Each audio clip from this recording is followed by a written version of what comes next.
Aku pernah tinggal di sini. Dulu, aku pikir kampung ini kecil, sepi, makanya aku pergi. Tapi sekarang, aku kembali. Bukan hanya karena rindu, tapi karena katanya sesuatu yang besar akan datang.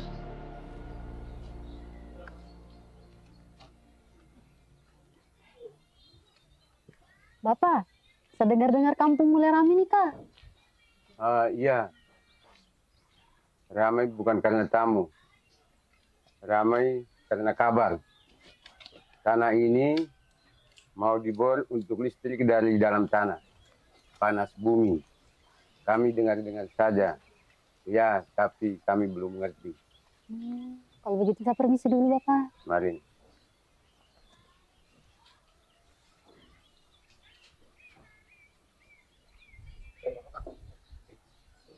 Bapak,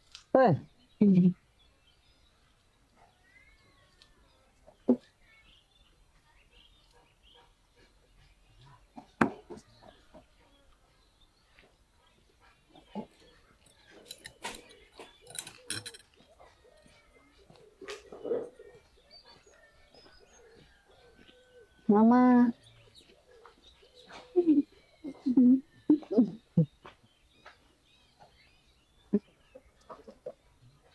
Bapak, katanya sudah mulai nih, Kak. Iya, orang Pelen datang minta kita ukur tanah, setelah itu tanam patok, lalu kita semua dikumpulkan untuk mendengarkan sosialisasi terkait dengan ganti rugi. Harga yang dipakai tetap harga murni, kita juga didampingi oleh pihak hukum. Kami tidak menolak, Nak. Kami juga mau kampung ini maju. Tapi ya, takut juga kalau tanah dibor, airnya bisa berubah, tanaman tidak tumbuh, tanah longsor. Kalau terjadi apa-apa, siapa yang tanggung? Kami cuma mau yakin kalau semua ini tidak membahayakan. Dari cara mereka bicara, aku bisa rasa. Mereka bukan menolak, mereka cuma bingung, takut, dan tak tahu harus bicara ke siapa. Mereka tidak mengerti soal grafik, tak pernah dengar soal sumber produksi, tekanan uap, atau apalah itu. Tapi tanah ini, mereka paham betul, karena mereka tinggal di atasnya. Mereka tahu kapan waktunya tanam, cuma dari bau angin.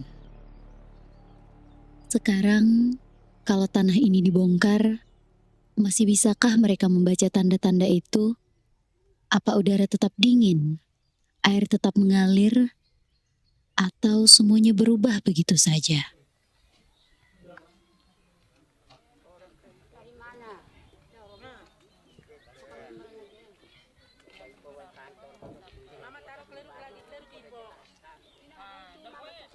Aku mendengar penjelasan tentang listrik, ganti rugi, dan pembangunan. Beberapa orang mengangguk, seolah setuju. Tapi, setuju karena apa? Karena paham? Atau karena tidak tahu harus bilang apa? Mereka hanya ingin tahu satu hal sebenarnya. Apa yang akan berubah di sini? Apa itu panas bumi? Apa benar aman?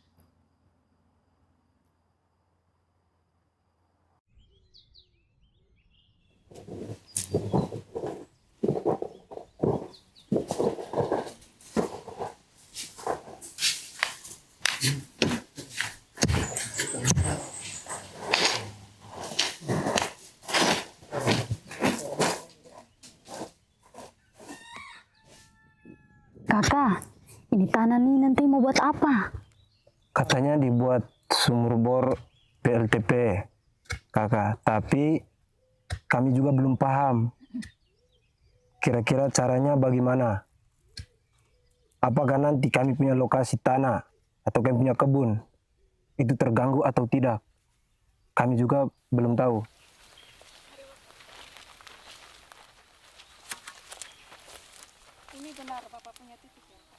Iya, benar dipatok ini.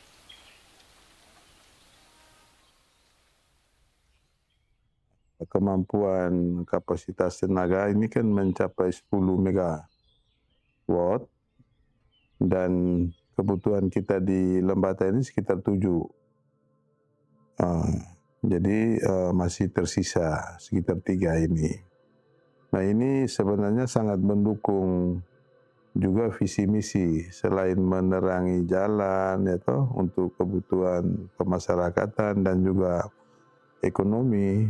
Kita di visi misi ini kan ada hilirisasi sektor real ini, sehingga ini sangat kita butuhkan untuk bagaimana memanfaatkan potensi yang ada ini ya.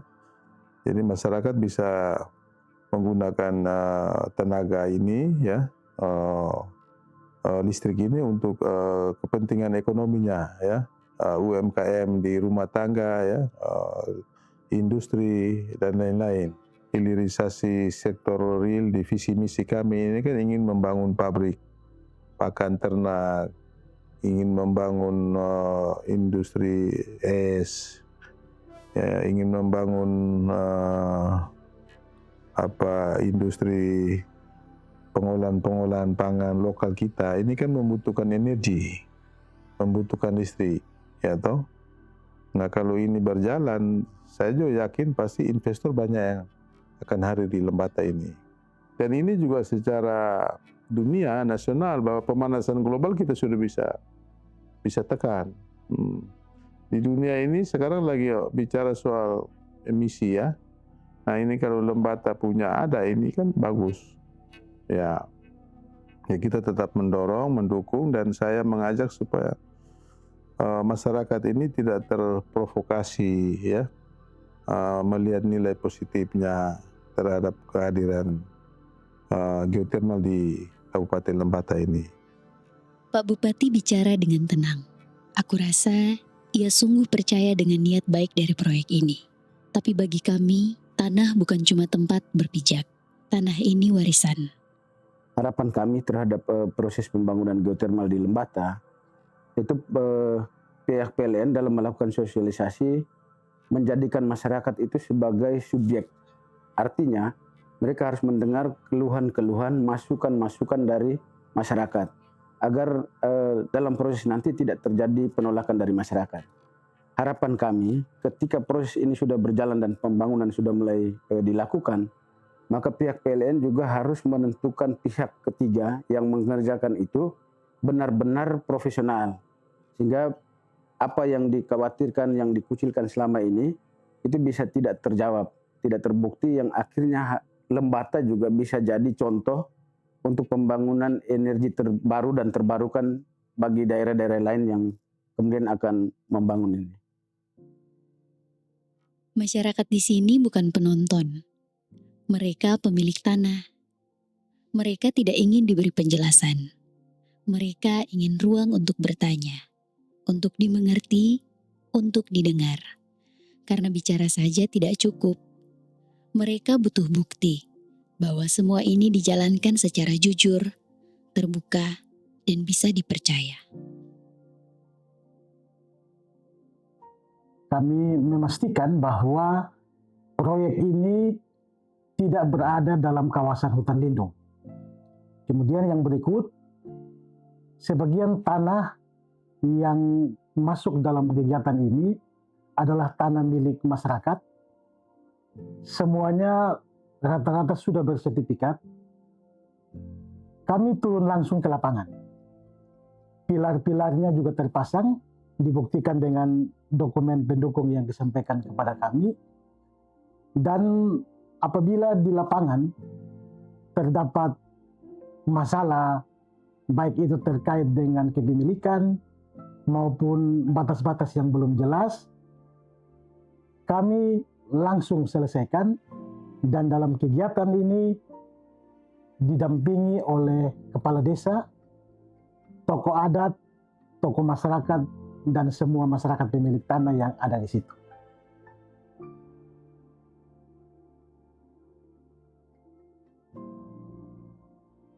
Dulu, aku bermain di tanah ini, menjejak tanpa rasa takut. Sekarang, tanah ini berkata akan memberi kehidupan baru. Tapi, setiap cahaya selalu datang bersama bayangan. Dan itu yang belum aku mengerti sepenuhnya.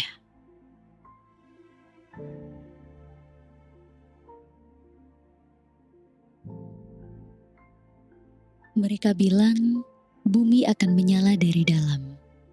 Tapi apa maknanya? Semua ini masih permulaan. Dan aku tidak hanya bisa menunggu di sini. Kalau tanah ini benar-benar akan berubah, aku harus melihat ke tempat lain. Tempat di mana cahaya itu sudah lebih dulu hadir. Aku akan ke Ulumbu. Mungkin di sana aku bisa mulai memahami.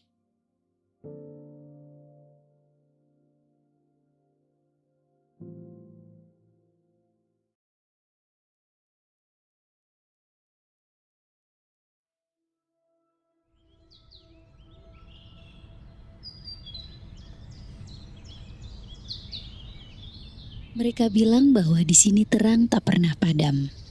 Anak-anak bisa belajar tanpa takut mati lampu. Pagi dan malam sama-sama terang. Apakah ini sebuah harapan? Bagaimana kalau itu cuma harapan semu? Apakah terang selalu berarti baik? Aku datang bukan hanya untuk melihat. Aku ingin tahu lebih banyak. Desa ini telah menjadi terang sejak 2012.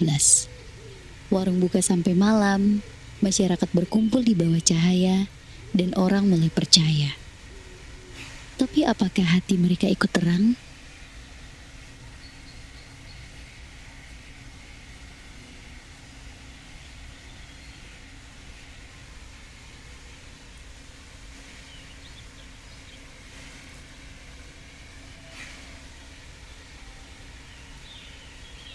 Tidak seperti pabrik, tidak seperti suara bising.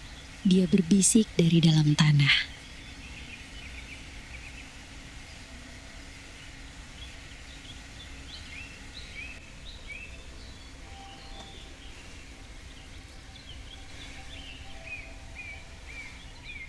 Bapak, bagaimana ceritanya Bapak dan masyarakat di sini mau kasih izin untuk pembangunan PLTP? Setelah kami mendapat sosialisasi dari PLN, penjelasan dari berbagai ahli pada waktu itu, termasuk Bapak Vincent Raja, orang NTT kita yang ahli geothermal. Jadi kami paham bahwa geothermal itu adalah energi yang bersih, yang murah. Dan mereka juga, para ahli itu juga menjelaskan bahwa 1 liter solar itu datang dari Timur Tengah, dari jauh sekali melalui ribuan mil atau melalui beberapa negara baru sampai ke Indonesia dan mahal. Tetapi geothermal ini nanti ke depannya menjanjikan murah meriah, tidak pakai solar atau apapun itu, sehingga ini ke depannya bisa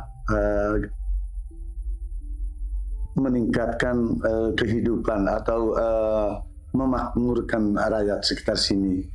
Kita waktu itu listrik kurang, tidak terpenuhi kebutuhan di setiap desa, di tiap kampung. Kami masih pakai lampu inilah, lampu pelita, sehingga susah betul. Dengan penjelasan itu kami paham, kami bisa ada harapan bahwa kalau memang geothermal ini menjanjikan untuk listrik yang handal ke depannya, kenapa kita mesti ragu sanksi? Ternyata setelah penjelasan beberapa tahun kemudian mulai pembangunan, kami ikuti betul. Mulai waktu drilling, apa semua sampai menyala. Belakangan kami merasakan bahwa ternyata begini kan. Akhirnya kampung kami diterangi listrik dan di seluruh Flores lah.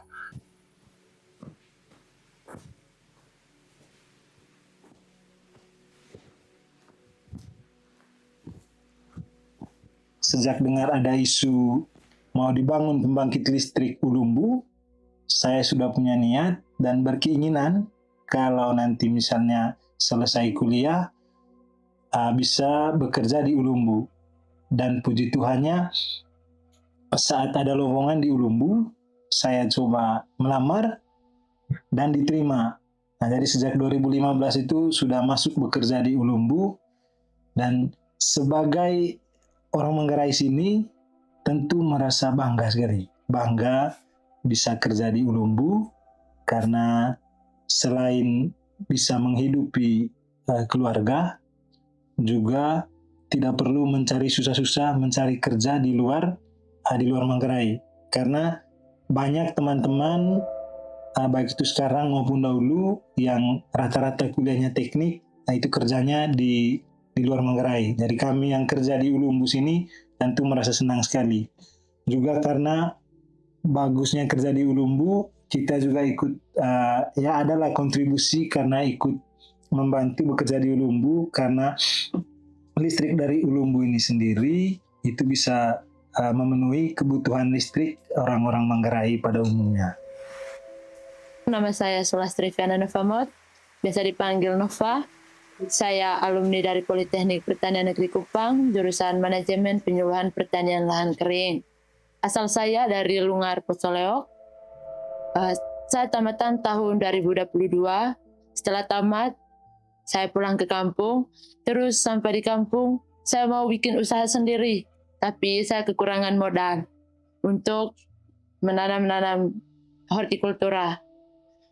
Dan pada tahun 2023 kemarin, PLN ada program CSR, salah satunya itu program hortikultura untuk memberdayakan masyarakat.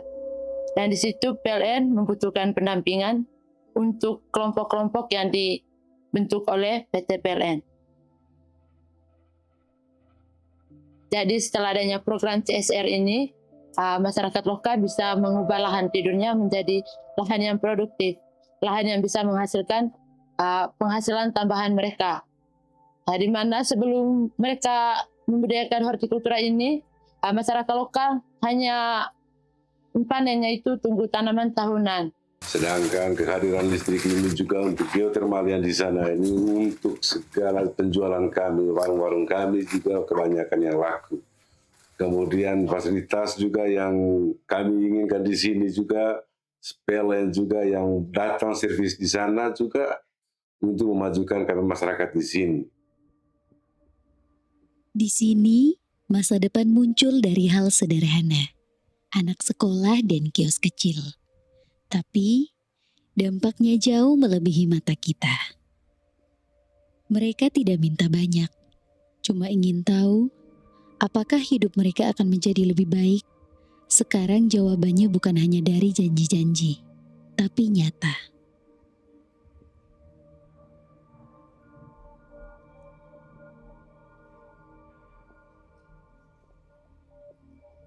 Jika kita bicara panas bumi, pengembangan panas bumi, harapan kami adalah kami tidak hanya membangun energi panas bumi, kami harus membangun masyarakat, membangun peradaban. Oleh karena itu, kami akan hadir ke masyarakat. Kami akan kembangkan masyarakat sekitar wilayah kerja panas bumi untuk sama-sama kita kembangkan potensi yang ada di daerah masing-masing tersebut. Oleh karena itu juga, PLN hadir ke masyarakat dengan program tanggung jawab sosial lingkungan. Kami menyiapkan berbagai paket pemberdayaan masyarakat untuk bisa sama-sama kita membangun masyarakat. Contohnya, di Desa Pocoleok, di Kabupaten Manggarai, kami mengembangkan hortikultura, pengembangan masyarakat, pengembangan ekonomi masyarakat, pengembangan perekonomian masyarakat. Dan juga begitu juga di daerah-daerah lainnya. Sehingga harapan kami adalah dengan pengembangan panas bumi, kita juga akan bersama-sama mengembangkan lingkungan, mengembangkan masyarakat, dan membangun perekonomian daerah masing-masing.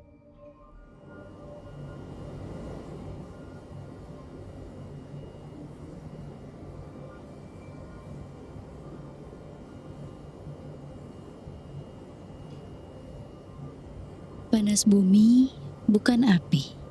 Panasnya datang dari dalam bumi, dipakai, lalu dilepas kembali.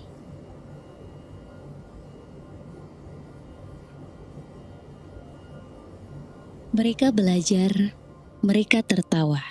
Bukan karena hidup mereka mudah, tapi karena mereka terlibat. Pembangunan di sini bukan sekedar ganti rugi, tapi menyambung antar manusia, tanah, harapan.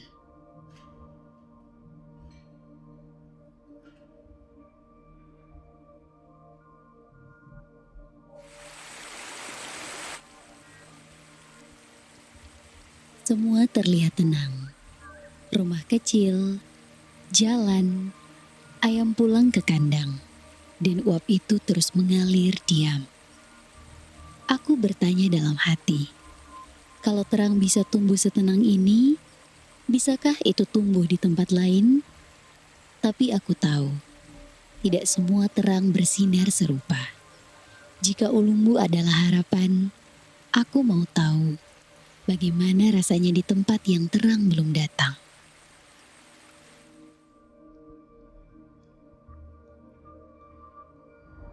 Setiap tempat pasti punya caranya sendiri dalam menyambut sesuatu yang baru. Ada yang terbuka, ada yang masih ragu. Dan ngada sejak awal sudah terasa berbeda. Langitnya mendung sejak tadi, dan jalanan ini entah kenapa terasa berat.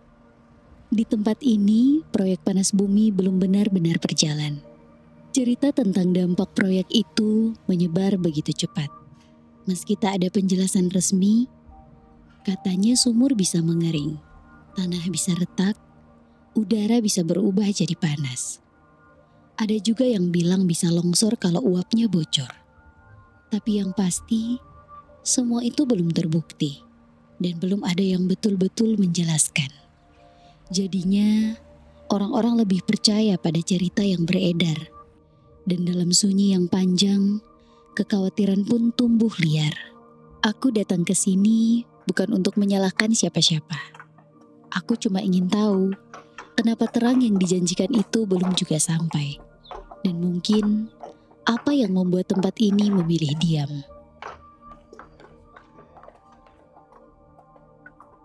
Sejarah geotermal Daratei. Itu Daratei adalah melihat terang.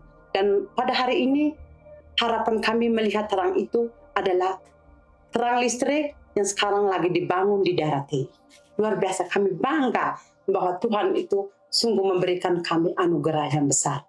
Jadi tahun 1984 sampai 1996 itu para ahli itu datang untuk survei di tempat kami, di tempat-tempat di mana ada keluarnya lumpur panas, ada mata air panas. Di situ kami heran-heran kenapa ada orang yang datang. Jangan sampai ada orang datang untuk bisa mengambil kami punya ini apa-apa. Itu hanya pikiran-pikiran yang kami belum tahu. Kami hanya ngomong apa saja seperti itu.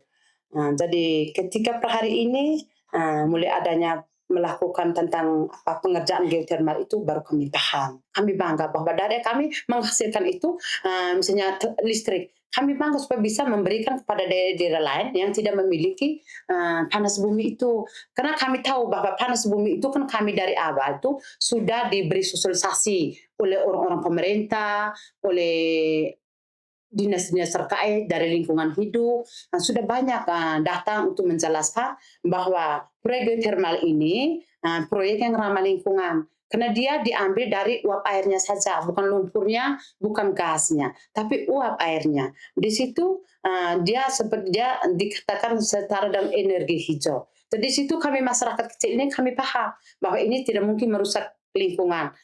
Dan itu menjadi fakta, Ibu, bahwa selama ini yang kami rasakan dari tahun 84 sampai saat ini sudah 41 tahun, Ibu. Jadi di situ kami di sini tidak pernah mengalami yang namanya bencana, yang seperti yang diuar-uarkan di luar, yang seperti yang orang lontarkan di media-media sosial itu kadang-kadang membuat kami itu sepertinya marah sekali. Karena mengatasnamakan kami orang-orang di sini, tempat di sini, bahwa di sana sudah terjadi yang seperti yang luar biasa, yang bahaya. Padahal kami di sini ada baik-baik saja. Itu mungkin kerjanya kepentingan seseorang yang bisa menggunakan keadaan ini, tapi di situ kami di sini sangat tersinggung.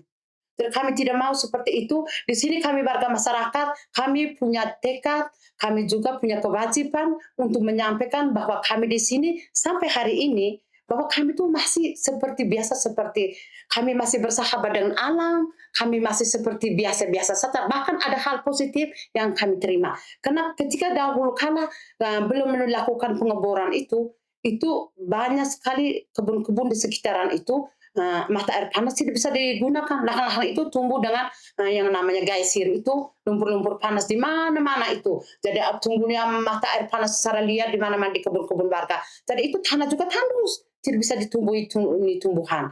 Tapi ketika dilakukan pengeboran mulai dari MT1 sampai MT6 itu beberapa tahun kemudian maka lahan itu kembali dia subur, itu semua mati, dia tidak muncul lagi yang namanya sumber-sumber panas kecil itu tadi, lumpur-lumpur panas di mana-mana seperti itu tadi, tidak ada lagi. Maka sekarang kebun warga itu menjadi hijau, mereka bisa menggunakan itu, termasuk kebun saya di samping itu MT12 itu, berbatasan langsung di situ. Itu, dan bahkan saya adalah orang yang suplai rumput itu kemarin untuk 1.000 ekor sapi yang dari Barat. Itu dari kebun yang bersangkutan. Ini saya menyampaikan fakta di depan pemerintah. Dan itu saya bekerja sama dengan dinas peternakan Kabupaten Ngada. Saya memberikan itu bibit rumput itu belasan trek itu. Itu saya kirim ke Barat untuk 1.000 ekor sapi kemarin. Kami minta itu kepada Direktur.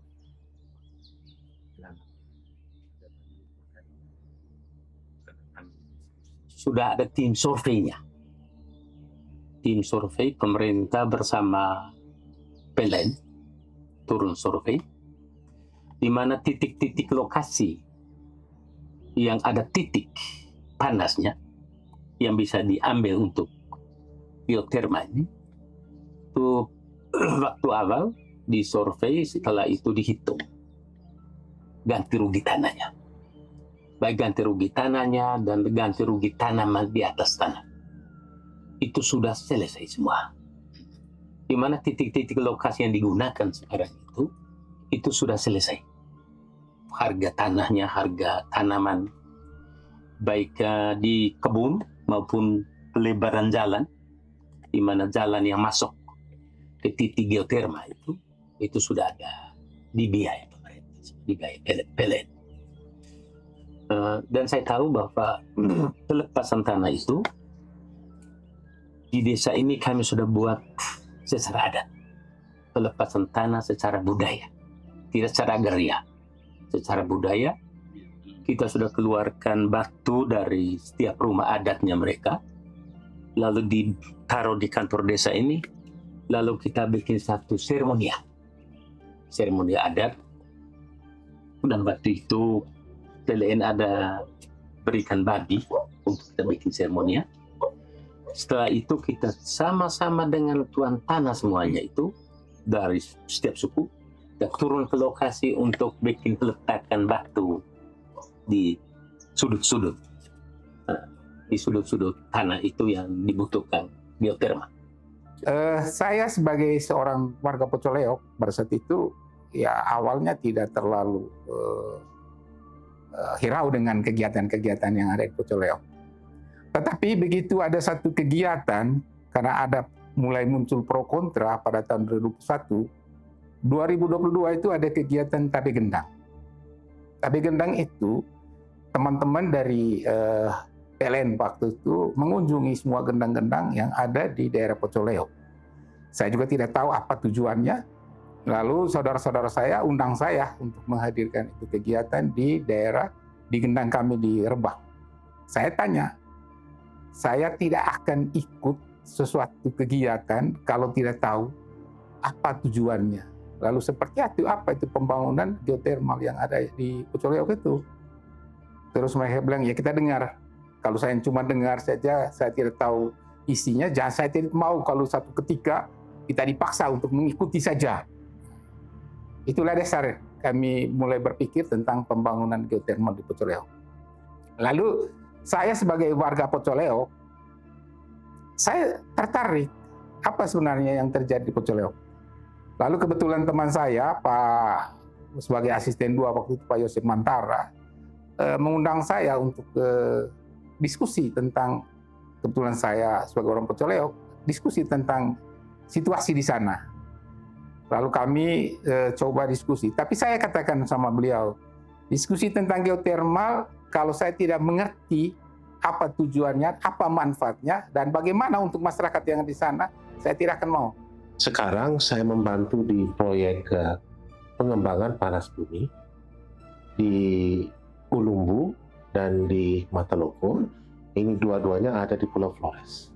Tugas saya adalah untuk memastikan bahwa proyek itu layak secara sosial, bisa diterima oleh masyarakat setempat, bukan saja diterima, tapi tidak merugikan.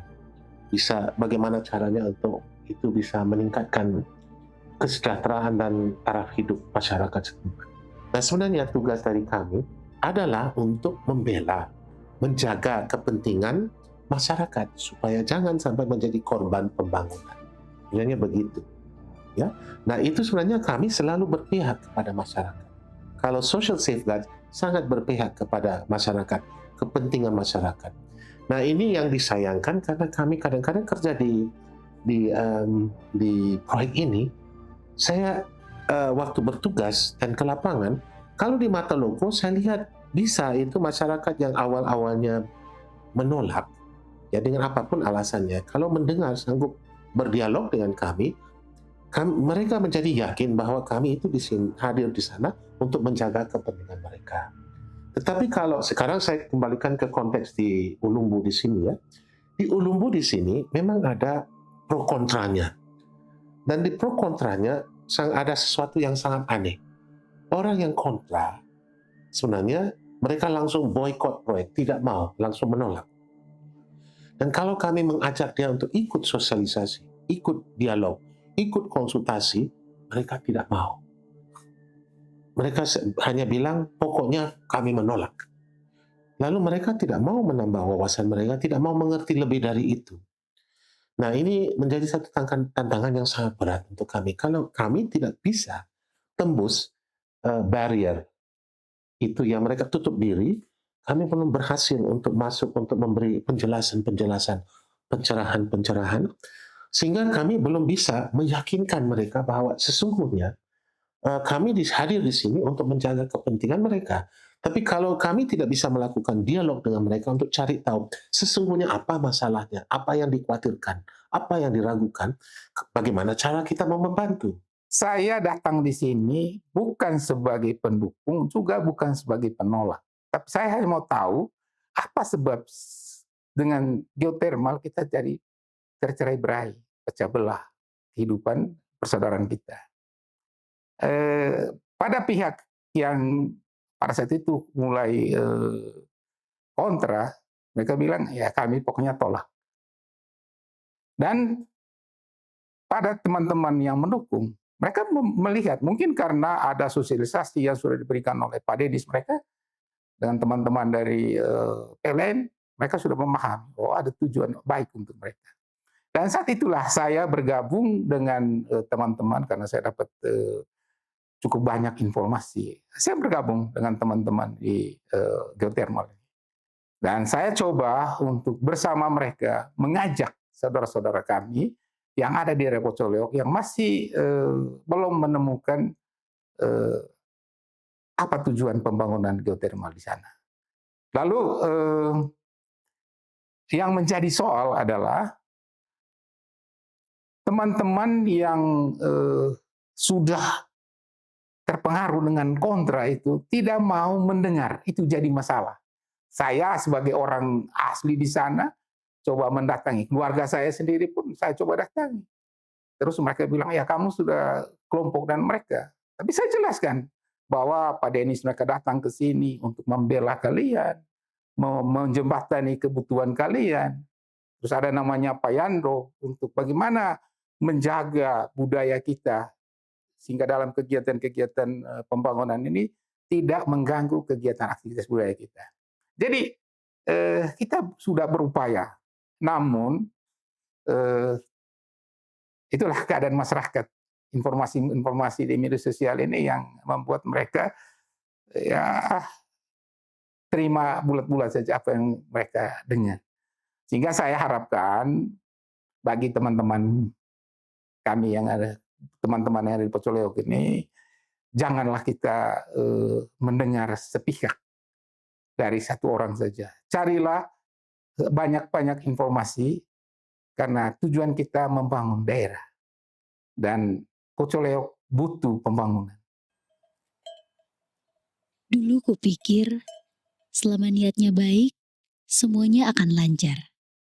Tapi ternyata tidak sesederhana itu. Yang ku tahu, kepercayaan itu tidak tumbuh dari rencana yang bagus, tapi dari hadirnya orang-orang yang sungguh-sungguh mau mendengar.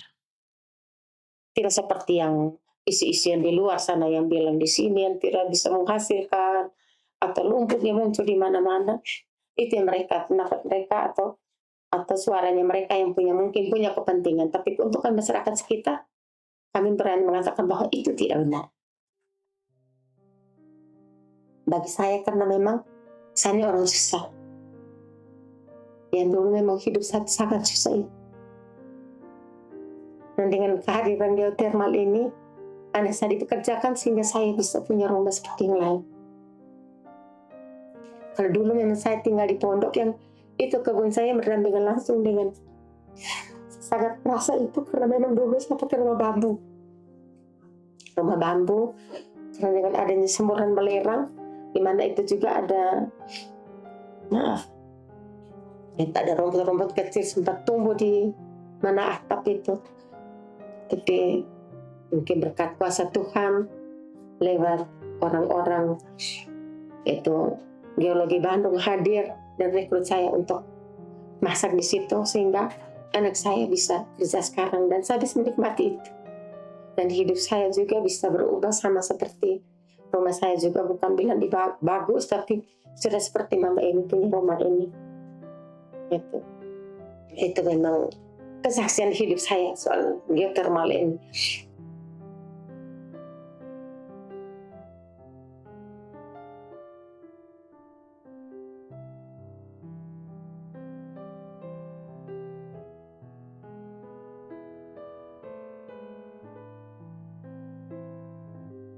Ketersediaan air bersih di tempat kami, di mana awalnya itu disampaikan atau ada informasi yang berkembang bahwa nanti setelah geotermal ini kalau misalnya mulai dikerjakan di kampung ini, kemungkinan akan ada pencemaran, ada dampak yang sampai ke air minum yang bisa kami gunakan di sini nanti tercemar atau kotor.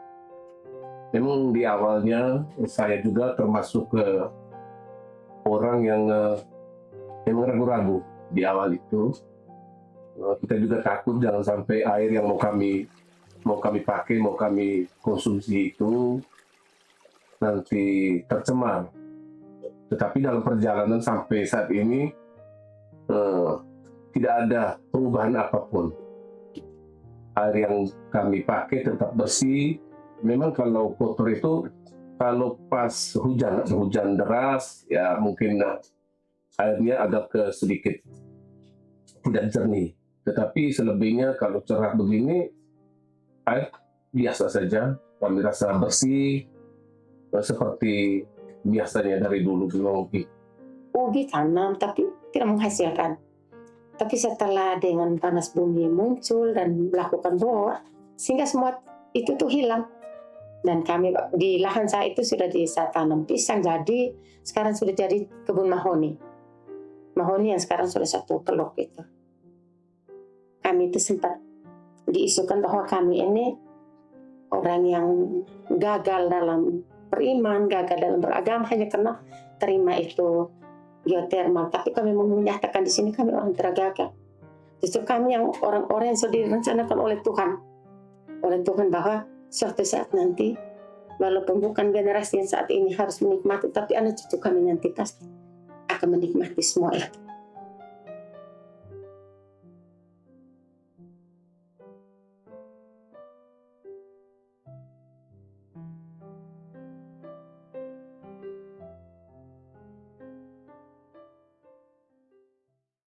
Apakah dengan adanya pembangunan infrastruktur panas bumi ini pada masa yang akan datang dapat mempengaruhi sumber air yang ada di sekitar lokasi pembangunan? Dalam pengeboran sumur panas bumi memang diperlukan air dalam jumlah besar. Air ini digunakan untuk sebagai fluida pemboran.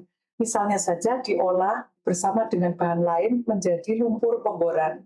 Lumpur pemboran ini bermanfaat untuk mendinginkan dan melumasi mata bor. Dan kemudian juga dia berfungsi untuk menahan tekanan air formasi dari bawah tanah, sehingga pada waktu dilakukan pemboran tidak terjadi semburan. Nah, fluida pemboran ini yang tadi dibuat dari air dan bahan yang lain ini, itu juga berguna untuk menjaga keutuhan sumur dan juga untuk mengangkat sampel-sampel batuan yang tadi digerus dengan mata bor. Nah, sampel-sampel batuan yang biasa kita sebut sebagai cutting, itu akan kita analisis sehingga kita tahu geologi bawah permukaannya. Dan kemudian yang penting lagi, nanti fluida pemboran atau lumpur pemboran ini tidak akan dibuang ke lingkungan sekitarnya atau ke sungai, tetapi harus diolah lagi dan digunakan kembali. Itu pada tahap pemboran. Nah, bagaimana dengan tahap produksi dan seterusnya? Kita sebetulnya bukan menambang. Sekali lagi, kita panas bumi itu bukan merupakan suatu penambangan, tetapi pemanfaatan panas dari dalam bumi, di mana panas itu akan diambil dari panasnya fluida geotermal yang berada di dalam reservoir. Oleh sebab itu, sumur produksi akan meminjam air dari reservoir itu untuk dimanfaatkan panasnya, dan ketika sudah dimanfaatkan panasnya, air tersebut harus dikembalikan ke dalam reservoir panas bumi. Dan antara sumur pemboran geotermal dengan air tanah dangkal atau air-air permukaan yang biasa dimanfaatkan oleh masyarakat harus tidak boleh ada hubungan. Jadi sumur panas bumi harus berintegritas dengan diberi pelindung-pelindung sehingga tidak ada air yang tercampur, tidak ada pula air dari akuifer yang biasa dimanfaatkan oleh masyarakat itu masuk ke dalam sumur pemboran. Karena itu malah justru akan merugikan sumur pemboran itu sendiri karena air dingin malah bercampur dengan air panas sehingga tenaga panasnya akan berkurang. Nah, sumur pemboran itu sendiri mengambil fluida geotermal dari kedalaman yang besar, 1,5 kilometer, 2 kilometer, 3 kilometer, dan tidak mengambil dari air yang biasa digunakan oleh masyarakat. Nah, kemudian justru malah pemboran geotermal ini atau adanya produksi geotermal ini, kita harus melestarikan lingkungan. Dengan apa? Dengan membuat agar lingkungan sekitar hijau, mampu menyerap air hujan sehingga nanti ada air hujan yang sampai ke akuifer dangkal untuk dipakai manusia sehari-hari dan ada yang masuk ke dalam sistem reservoir panas bumi. Jadi nanti antara fluida yang berasal dari hasil ekstraksi panas tadi bersama dengan air hujan, maka itu akan melestarikan siklus hidrologi sistem panas bumi. Jadi air yang dimanfaatkan di geotermal ini berbeda dengan air tanah dan air permukaan yang selama ini dimanfaatkan untuk konsumsi masyarakat. Jadi air yang dimanfaatkan di geotermal ini berada di kedalaman yang sangat jauh dan terpisah dari air tanah dan air permukaan karena ada semacam selimut atau selubung yang kedap sehingga mereka tidak tercampur. Nah, pada saat diambil pun oleh sumur yang kita gunakan mengalirkan air dari dalam kedalaman yang dalam ini, itu bagian-bagian di luar namanya wadahnya, itu akan dilapisi oleh casing atau selubung dari baja. Kemudian juga beberapa lapis dan juga disemen, sehingga tidak ada pencampuran antara yang kita ambil air yang ada dalam wadah tadi sampai ke permukaan dengan campuran air tanah dan air permukaan, sehingga kekhawatiran mengenai bahwa air geotermal ini mengurangi air tanah, air permukaan itu sebetulnya sesuatu yang salah persepsi selama ini. Jadi sebetulnya tidak ada. Tapi kalau kita bicara apakah geotermal tidak membutuhkan air, membutuhkan air tanah, air permukaan butuh. Untuk keperluan sehari-hari karena banyak pegawai segala macam untuk toilet, untuk mandi, cuci tangan dan lain-lain. Jadi kebutuhan umum yang semua masyarakat juga membutuhkan.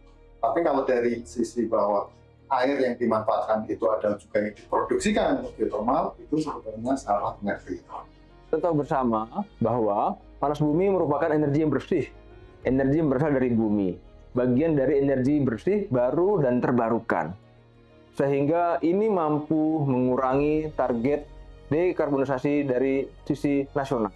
Kalau kita bicara seperti apa sih penurunan karbonisasinya, dengan pengembangan panas bumi, kita bisa mengeliminasi pembangkit-pembangkit yang menggunakan bahan bakar minyak yang menggunakan emisi karbon yang luar biasa besar. Kalau kita mengoperasikan 1 MW saja pembangkit panas bumi, ini bisa mengurangi 6.000 ton CO2 yang dilepaskan ke bumi. Sehingga apabila kita bisa mengeksplor, kita bisa mengoperasikan keseluruhan potensi panas bumi yang ada di Nusa Tenggara Timur sebesar 400 MW, maka dapat mengurangi total lebih dari 2,4 juta ton karbon yang bisa dilepaskan ke bumi. Ini merupakan target yang sangat luar biasa untuk mewujudkan net zero emission di tahun 2060. Pendapat Ibu mengenai manifestasi permukaan dan yang dikira lumpur, apakah itu benar lumpur atau seperti apa? Dan apakah hal tersebut adalah kondisi normal di lokasi-lokasi tersebut? Ya, manifestasi panas bumi adalah wujud atau ekspresi adanya potensi panas bumi di bawah permukaan. Sehingga di permukaan dia mewujudkan diri dalam bentuk antara lain mata air panas atau kepulan uap, sehingga kita sering melihat banyak tanah-tanah beruap. Ada juga kolam-kolam lumpur yang meletup-letup karena lumpurnya panas. Nah, itulah manifestasi panas bumi. Dia terbentuk secara alamiah. Dan kemudian orang bertanya, ini lumpur apa? Begitu ya. Jadi begini, ketika fluida geotermal di dalam reservoir panas bumi itu mendidih, maka ketika dia bergerak ke dekat permukaan, terjadi kondensasi pada bagian bawah batuan penudung. Nah, oleh sebab itu, batuan penudung yang berinteraksi dengan fluida panas tadi menjadi lemah dan kemudian terlarutkan menjadi seperti lumpur. Tapi itu memang betul lumpur alamiah.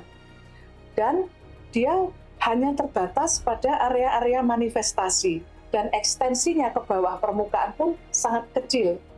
Jadi dia sama sekali tidak sama dengan lumpur lapindo yang memang berasal dari formasi batuan di kedalaman besar dan pelamparannya luas, tapi sekali lagi dia terbatas di area-area manifestasi dan terdapat di permukaan dan bawah permukaan yang sangat dangkal. Dan dia juga bukan lumpur pemboran. Tadi saya cerita mengenai lumpur pemboran. Jadi ini bukan buangan dari lumpur sisa untuk pemboran.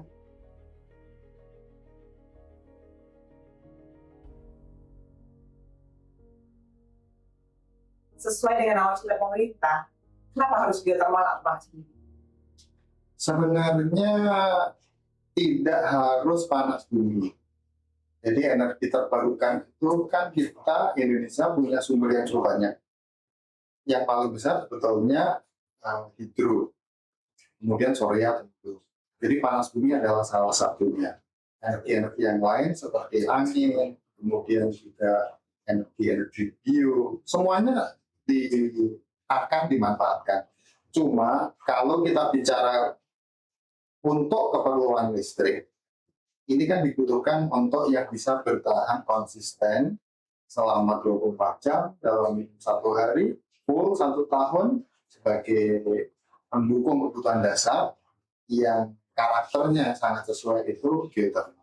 Jadi panas bumi ini memiliki kualitas secara alamiah, punya kualitas yang berbeda-beda. Jadi ada yang kualitasnya bagus, ada yang sedang, ada yang kurang. Kalau kita bicara kelayakan, tentunya kita harus manfaatkan dulu yang kualitasnya secara alamiah itu bagus. Nanti kalau sudah habis, baru memanfaatkan yang kualitasnya di bawahnya. Nah, jadi kelayakan itu ada 3. Jadi kelayakan secara teknis, kelayakan secara keekonomian, dan kelayakan secara sosial dan lingkungan. Jadi 3 ini harus terpenuhi. Jadi tadi yang saya sampaikan adalah sumbernya dulu harus yang bagus. Itu untuk memenuhi kelayakan teknis. Tapi umumnya yang secara teknis kualitasnya bagus, suatu sumber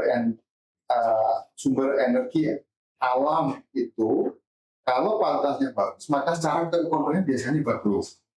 Nah kemudian kalau sudah terpenuhi dua-duanya itu, mesti dilihat apakah memungkinkan enggak untuk dikembangkan dari aspek sosial dan lingkungan. Oleh sebab itu harus terpenuhi juga aspek sosial dan lingkungan. Apakah energi panas bumi ini atau geotermal ini dapat menggantikan energi fosil sepenuhnya? Kalau kita menyatakan bisa atau enggak harus berdasarkan pada data. Kita punya potensi itu kan ada datanya. Kalau dilihat data yang ada saat ini, seandainya dari kualitas yang terbaik, sedang, yang terburuk, dipakai semuanya, tidak cukup. Jadi, oleh sebab itu, pemerintah dalam hal ini, negara kita menganut sistem, yaitu kebijakan energi mix atau energi campuran. Yang secara filosofi, artinya setiap energi ini punya kelebihan dan kekurangan masing-masing. Jadi tidak ada yang buruk, tidak ada yang paling bagus, sempurna, tidak ada. Jadi semua harus digunakan sehingga saling menutupi kelemahan. Misalnya di suatu daerah yang tidak punya sumber geotermal, mau dipaksakan seperti apa? Kemudian nggak punya sumber energi yang lain, terpaksa harus menggunakan energi misalkan BBM. Yang kita kenal BBM itu mahal, emisinya juga cukup tinggi, tapi ada pilihan yang lain. Kalau misalkan kita katakan kita ganti semuanya pakai geotermal, nanti ada daerah-daerah yang tidak punya energi sebagai sumber energi di daerah tersebut. Jadi intinya bahwa kalau geotermal dimanfaatkan seluruhnya, itu pun masih belum mencukupi kebutuhan energi kita yang sangat besar. Dan itu akan selalu tumbuh. Bagi saya pribadi, suka atau tidak suka, ke depan energi terbarukan ini merupakan salah satu alternatif energi yang kita tidak bisa hindarkan, ya. Bahan bakar fosil akan habis dan sebagainya. Dan pasti negara akan mencari alternatif-alternatif baru, khususnya energi baru terbarukan. Dan kalau untuk forest potensial geotermal. Mau tidak mau, suka tidak suka, yang kita harus persiapkan adalah masyarakat ini harus tadi bisa beradaptasi dengan perubahan ini yang baru ini. Nah, untuk itu maka saya sangat mengharapkan masyarakat nanti generasi-generasi yang akan datang itu harus belajar geotermal. Tujuannya apa? Tujuannya supaya nanti ke depan ketika pembangunan geotermal ini ada, maka masyarakat ini yang menjadi leadernya di depan, begitu. Dan juga mereka sendiri yang akan menjaga mereka wilayahnya mereka sendiri. Itu yang kami harapkan. Dan kami, kalau ditanyakan kepada kami di Fakultas Sains dan Teknik, itu kami berencana untuk membuka prodi teknik geologi. Tujuannya adalah apa? Tujuannya untuk mengantisipasi tadi, kalau ketika pembangunan geotermal ini dilakukan secara masif, maka masyarakat NTT itu sudah menyiapkan tenaga-tenaga handalnya untuk berkiprah di bidang geotermal di Pulau Flores. Itu begitu. Bahwa untuk menghadirkan terang, kita butuh jujur, perlu mendengar, dan ya, barangkali sedikit lebih sabar. Setelah melihat keduanya, yang satu berjalan dan yang satu tertahan, aku sadar, aku harus pulang. Bukan dengan jawaban, tapi dengan cerita yang masih terus terbentuk.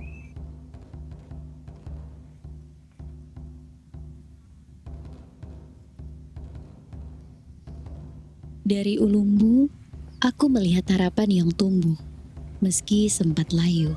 Dari Mataloko, aku mendengar luka yang belum kering.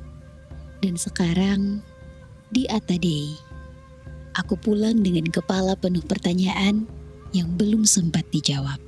Apakah terang bisa tumbuh tanpa harus memadamkan akar yang sudah lebih dulu hidup?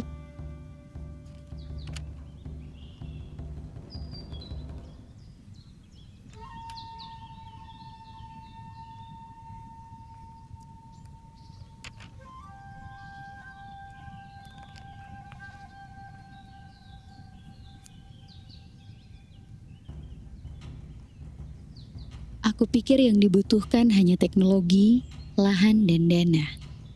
Tapi sekarang, aku mengerti. Yang paling sulit diukur bukan kontur tanah, melainkan kepercayaan. Dan itu butuh waktu, butuh dengar, dan butuh hadir. Mungkin kita tidak diminta untuk percaya begitu saja. Tapi juga jangan menolak sebelum mendengar dengan utuh. Tugas kita bukan memilih terang atau gelap, tetapi menyelami dulu, memahami, lalu memutuskan. Dan keputusan itu bukan hanya untuk kita, tapi untuk mereka, anak-anak kita yang nanti akan hidup di tanah ini dengan semua warisan yang kita tinggalkan, baik yang terlihat maupun yang tidak. Tanah ini yang membesarkanku. Angin, hujan, dan semua cerita yang tumbuh diam-diam di balik rerumputan dan lumpur. Dulu aku percaya perubahan itu datang dari luar, dari kota, dari suara mesin, dari cahaya lampu.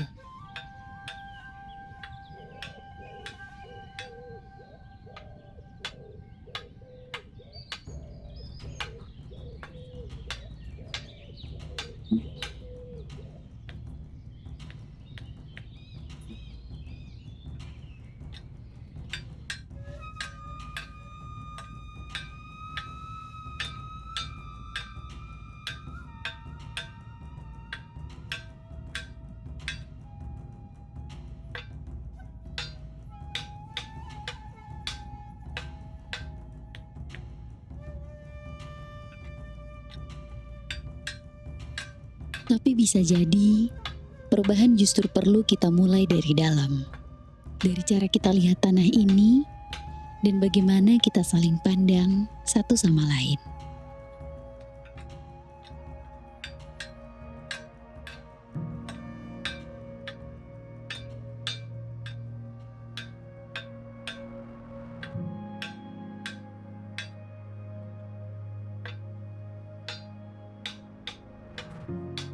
Mungkin yang kita butuhkan bukan hanya rencana, tapi ruang untuk mendengar, untuk pahami lebih dulu, baru bicara soal keputusan.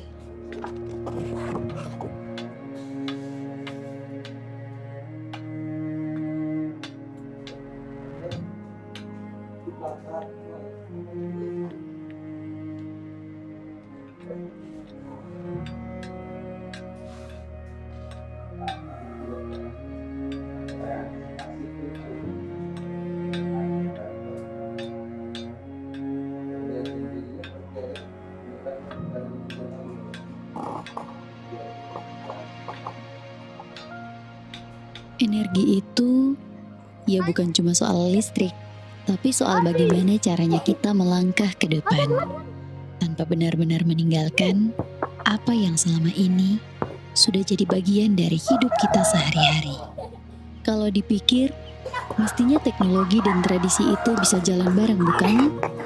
Pembangunan bukan buat mengganti segalanya, tapi lebih seperti mengajak kita masyarakat untuk tumbuh bersama-sama.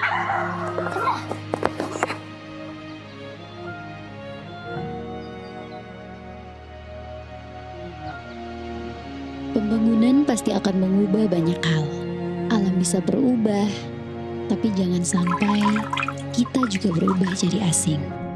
Kita bisa jadi lebih bijak atau malah lebih serakah. Kita bisa membuka diri atau memilih takut terus. Kita bisa memilih untuk tidak diam saja, untuk bertanya, untuk paham, bukan sekedar mengangguk dan ikut.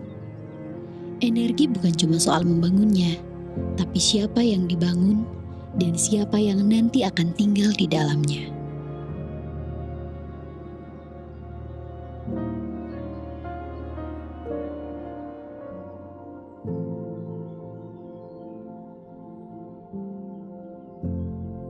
Atadei tidak harus jadi seperti Ulumbu atau jadi seperti Mataloko. Atadei bisa jadi dirinya sendiri.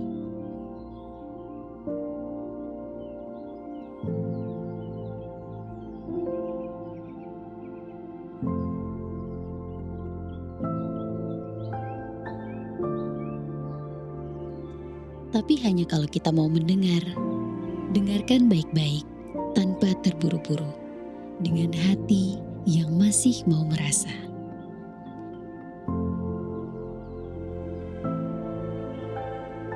Mungkin tugas kita bukan memilih terang atau gelap, tapi pastikan Kalau terang itu datang, ia tidak membakar siapapun.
Aku tidak kesini untuk mengubah apapun.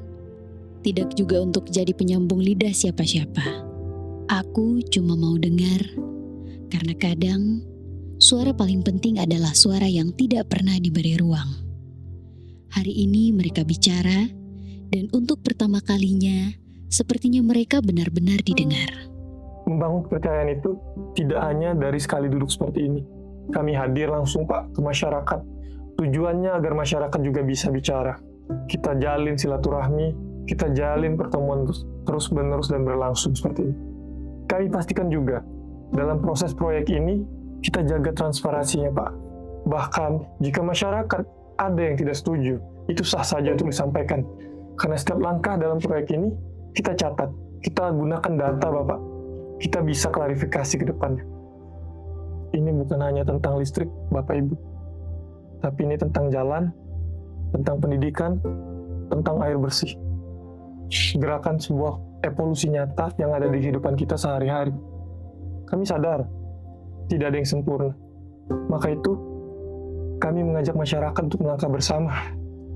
Karena energi yang baik, itu bukan yang bikin jauh, tapi yang bikin menyatukan.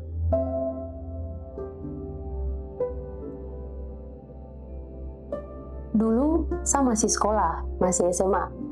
Saya tidak mengerti apa-apa tentang geotermal. Tetapi saya sadar dengan potensi yang ada di tanah kelahiran. Saya akhirnya bisa lihat langsung panas bumi di sini itu bagaimana.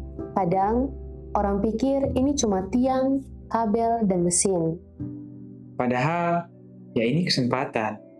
Hidup kami berubah pelan-pelan. Mungkin ini bukan percakapan yang diharapkan. Tapi ada usaha, ada niat untuk saling mendengar. Dan kadang itu sudah cukup. Cukup untuk mulai percaya. Panas dari dalam tanah itu bukan cuma soal listrik. Kadang dari situ tumbuh juga harapan. Kadang kita memang belum tahu semuanya. Tapi kalau kita mulai dari kejujuran dan mau belajar, mungkin kita bisa jaga yang penting. Tanpa harus takut dengan masa depan.